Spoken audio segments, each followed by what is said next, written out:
നിങ്ങൾക്കൊരു മകളുണ്ടാകുമ്പോൾ ആദ്യം അവൾ അമ്മയുടെ ചാരത്ത് കിടക്കുന്നു.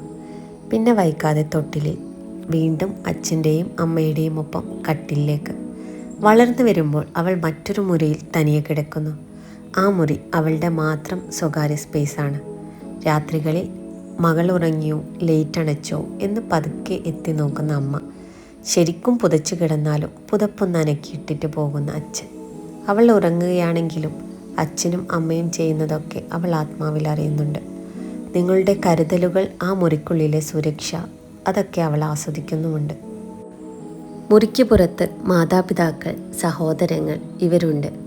അവരുടെ കരുതലിൻ്റെ കാവൽ തനിക്ക് എപ്പോഴും ഉണ്ടെന്ന ആത്മവിശ്വാസം അതാ മകൾക്കുണ്ട്. ആ മുറി അവളുടേതാണ്.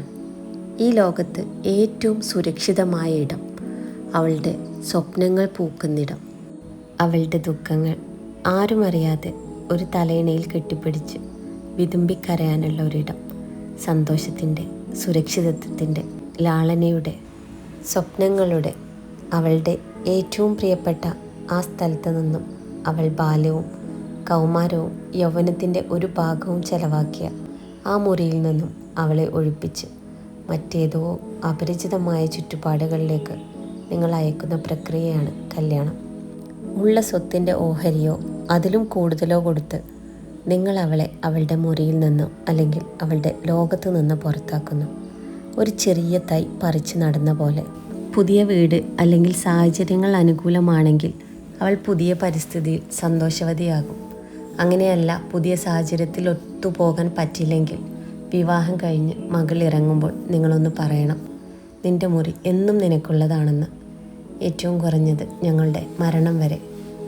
പുതിയ സാഹചര്യത്തിൽ നിനക്ക് ഒത്തുപോകാൻ പറ്റാതെ വന്നാൽ നിനക്ക് മുന്നിൽ നിൻ്റെ മുറിയുടെ പാതി തുറന്നാണിരിക്കുന്നത്.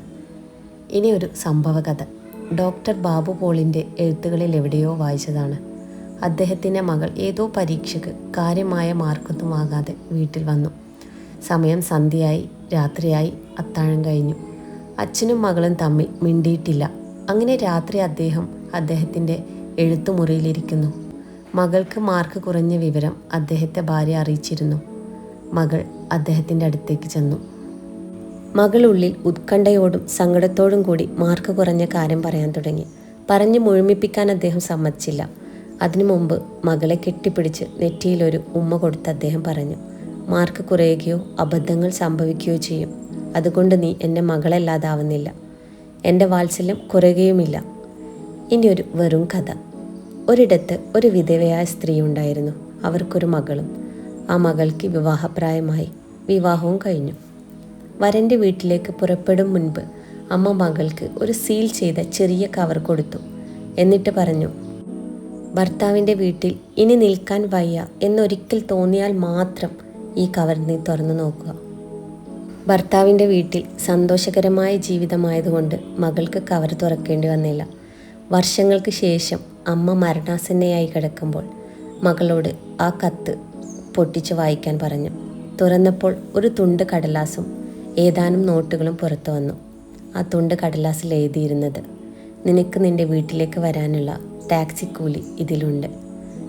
നിങ്ങൾ അവളുടെ അല്ലെങ്കിൽ നിങ്ങളുടെ മകളുടെ മുറിയുടെ വാതിൽ അവൾക്ക് മുൻപിൽ കൊട്ടിയടക്കാതിരിക്കുക. അതെന്നും തുറന്നു കിടക്കട്ടെ. ആശകളുടെ, പ്രതീക്ഷയുടെ, സുരക്ഷിതത്വത്തിൻ്റെ ഒരു മുറി അല്ലെങ്കിൽ ഒരു ലോകം തന്നെ അവൾക്ക് വേണ്ടി നിങ്ങളെന്നും സൂക്ഷിക്കുന്നുണ്ട് എന്ന ചിന്ത അവൾക്ക് എന്നും ഉണ്ടാവട്ടെ. ഒരു പെൺകുട്ടിയെയും മരണത്തിന് വേണ്ടി വിട്ടുകൊടുക്കാതിരിക്കുക.